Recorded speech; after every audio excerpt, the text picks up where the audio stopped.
Are you new to virtual delivery and perhaps feeling a bit nervous about it or lacking that confidence that you need? When teachers first move into virtual delivery, I often hear them say things like, well, I want to give it a go, but I just don't know how. I don't think I'm going to be any good at that. Why can't I just stay in face-to-face classes? I don't like this virtual delivery thing. All of those reasons are completely understandable, and I can relate to it because I'll let you in on a little secret.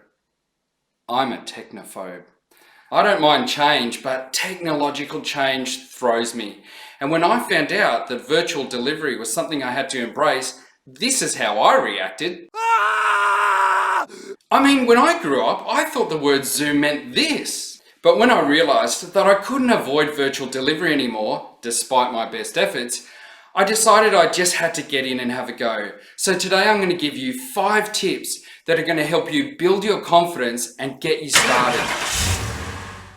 Tip number 1, you need to make a choice. Are you going to continue to try and avoid virtual delivery, or are you going to be curious and accept the challenge and just make a start? I'm sure lots of us prefer face-to-face delivery, but with the pandemic, the educational landscape has changed forever, and I think at least a percentage of our delivery is going to be via virtual classrooms.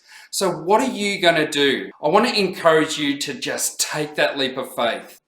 Tip number 2 is start with the basics. After I got over my initial terror of having to learn how to communicate on MS Teams, I thought the best way for me to start is to just keep things as simple as possible. If I looked at all the buttons and the functions in MS Teams and then compared myself to some of my colleagues who seemed like whizzes at this thing, it would have completely shut me down. So the first thing I did was just make a simple video call. Tip number 3 is to practice with someone.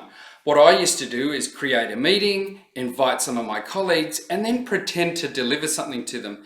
That way I could try out the buttons and the functions and to see what it was like from their point of view. I also made sure that some of them were a step or 2 ahead of me. That way I could learn some new tricks as I went. Doing this will definitely build your confidence because it's better to make a few mistakes here rather than in front of your students. Tip number 4 is observe someone else. All throughout my career, I've made it a habit to make sure that I can find really good operators that I can watch and learn from. This way, not only will you be inspired by what's possible, but you can start to incorporate the best of what they do into your practice. So try and find someone who's really proficient in the platform that you use. Tip number 5 is to learn from your mistakes.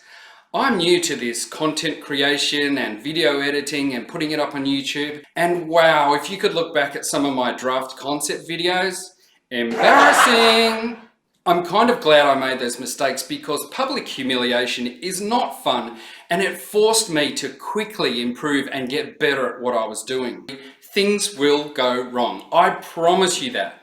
The thing is not to be discouraged. Pick yourself up and go again. Whatever the challenges and mistakes from today are just the stepping stones that are going to get you into tomorrow. My last encouragement to you is just have a go.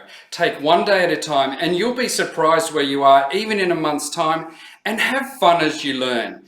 Now, if you like this video and want more tips and tricks around delivering in a virtual environment, click the like and subscribe button and we'll see you next time.